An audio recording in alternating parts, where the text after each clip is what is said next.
Yooyaa harka fuunee ashamaa hordoftoota fi kabajamtoota maatii jiru miidiyaa odeeffannoo jajjabduu guyyaadhaan dhaqqabde qabannee isiniif dhihannee jirra. Odeeffannoo jajjabduu keenya kan hanga dhumaa dhaggeeffadhaatii koomantii keessanis nuu kennaa akkasuma laayikii fi sheeris tuquudhaan nu jajjabeessaa isin jenna. Gara odeeffannoo keenya guyyaadhaan dhaqqabdeetti isin dabarsina isin saammaxumuudhaan faana turaan affeerraa keenya.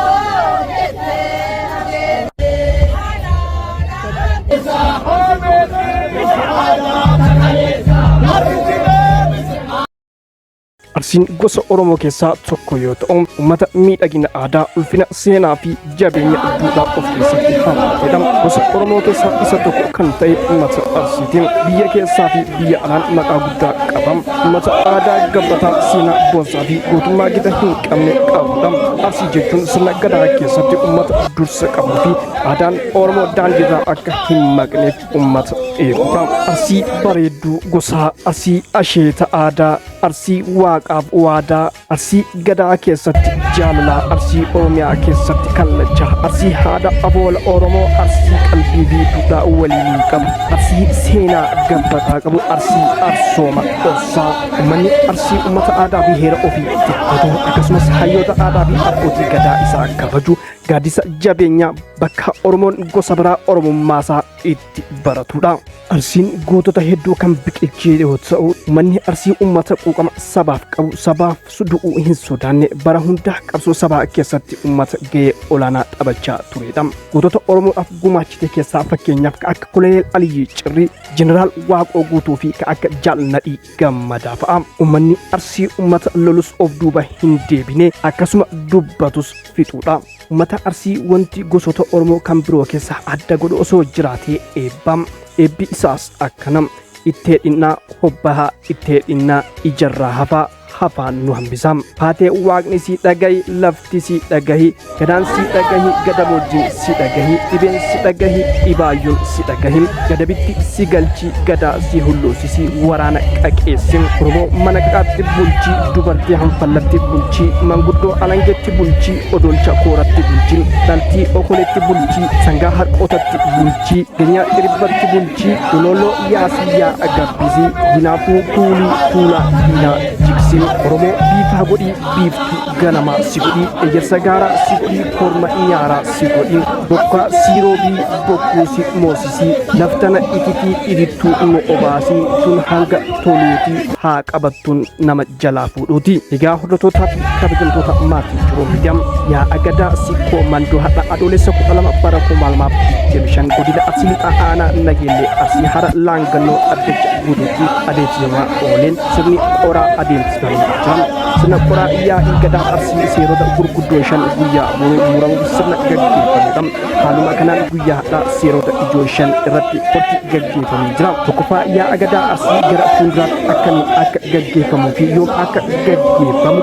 Lammaffaa seerota fuudhaa fi heeruma irratti gadaa Oromoo Arsii keessatti tumamu, seera gumaa ittiin fixan, nagaa labsuu fi dhaloonni safuu fi duudhaatti akka deebi'u irratti xiyyeeffachuudhaan seeronni kunniin guyyaa boruu ni lallabamu. Arsiin ilma bade iyyafataa kan du'e gumaa lallabataa, nagaa biyyaaf kadhataa Oromoon maal dhabe jedhee gaafataa, eenyurraa dhabe jedhee gaafataa, waan dhabe santu maali jedhee qorataa, qoratee qoraan muree waan mure san argata. Hayyee nutis akka jiru miidiyaanitti kana isinitti gongonam ilmaan sikkoo mandoo hara laangannotitti walgeette jechuudha. Maarree gungumee kan gungumee roobu waaqaa kawaajib namaa fi sitti gungume, ilma badeetu jiraa fi soqadhu sitti gungume, ilma du'etu jiraatii gumaa baafadhu sitti gungume, Oromoon waa dhabee jira maal dhabde jedhii gaafadhu sitti gungume, biyyi nagaa hin qabdu biyya nagaa kadhadhu sitti gungume, gungumellee bu'ellee kun jiru miidiyaadhaa jiru miidiyaa kan sagalee uummata.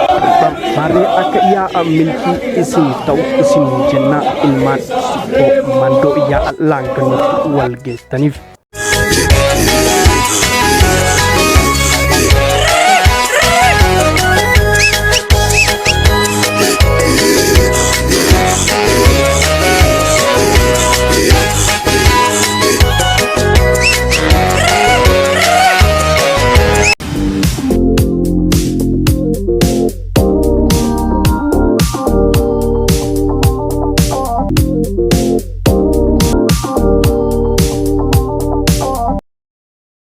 aanaa noonnoo fi magaalaa walqixxee gidduu seeliin hidhattoota finxaalii faannoo wal ijaare imaltoota ukkaamsee saamaa akka jiru jiraattonni himan. Seelii garee hidhattoota faannoo kun irra deddeebiidhaan aanaa noonnoo keessatti haleellaa uummata nagaa irratti akka banaa jiru jiraattonni himanii jiru. Gareen finxaalessa godina Shawaa Lixaa aanaa noonnootti kamisa dheengaddaa adoolessa 3 bara 2017 akka lakkoofsa Itoophiyaatti namoota nagaa jumlaan fixee kun gochoota saamichaa garaagaraa irrattis bobba'ee hawaasa hiraarsaa akka jiru jiraattonni himanii jiru. Garee kun daandii aanaa noonnoo fi magaalaa walqixxee gidduu jiru irratti konkolaataa imaltoota dhaabsisuun imaltoota saamaan nama butee qabdii qabachuun hanga birrii miiliyoona 2 gaafataa akka jiru jiraattonni kunniin himanii jiru.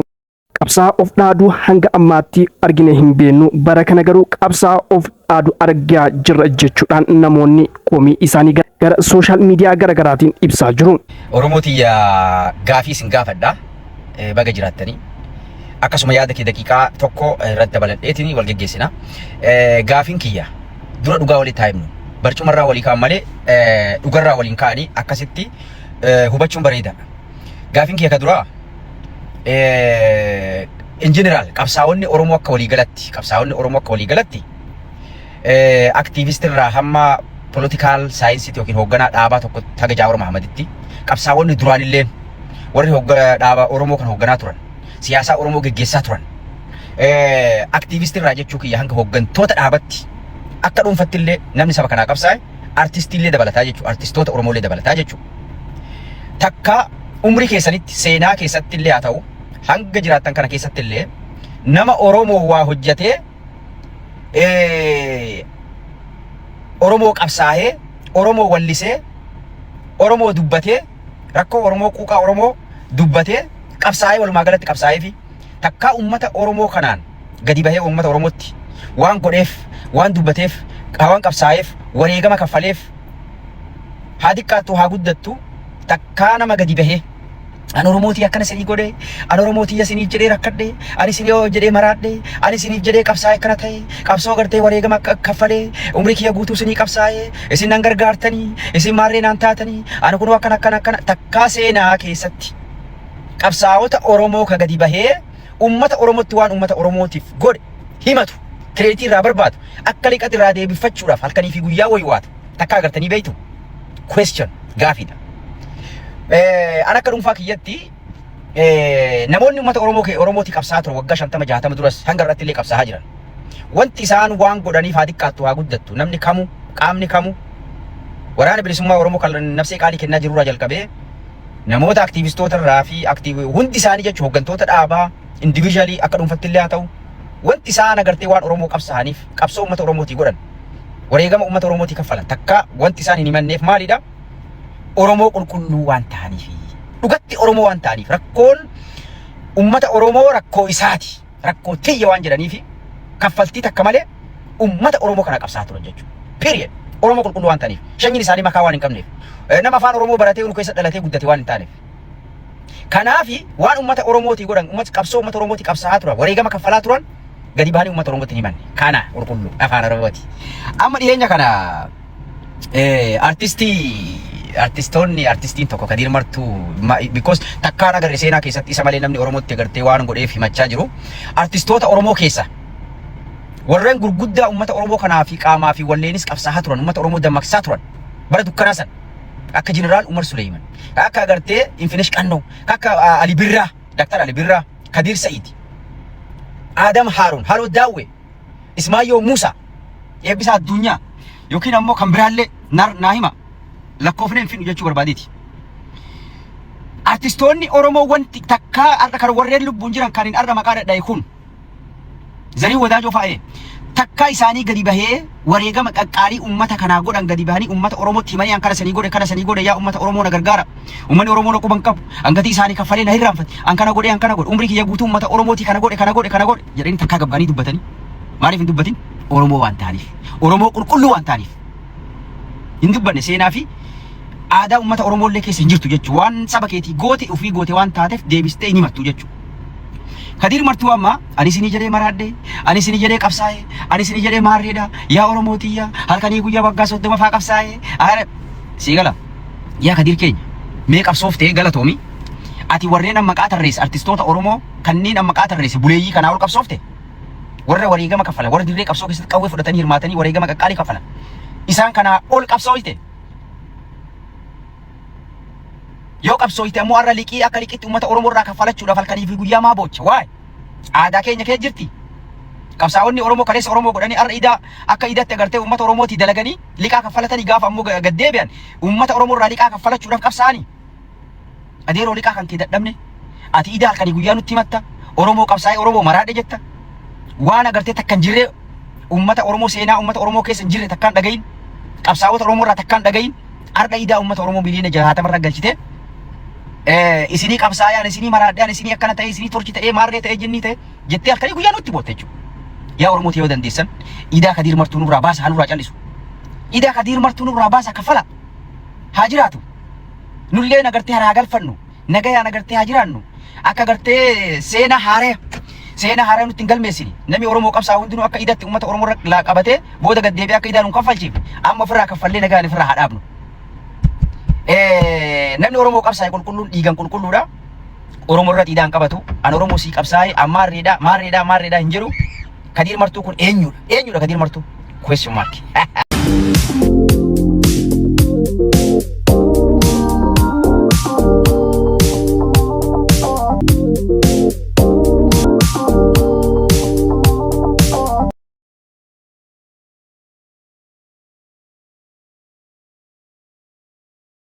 Egaa hordoftoota fi kabajamtoota maatii Jiruu Miidiyaa odeeffannoo guyyaadhaa qabannee isiniif dhiyaannan galumaa odeeffannoo keenya biraatiin amma walitti deebinutti nagaan turaa isin jenna namoonni Jiruu Miidiyaadhaaf haaraa taatan yookaan subscribe gochuudhaan maatii Jiruu Miidiyaa akka taatan isin jenna akkasuma like share gochuudhaan jajjabeessaan dhaamsa kennaa waan wajjin turtaniif galatoomaa ulfaadha.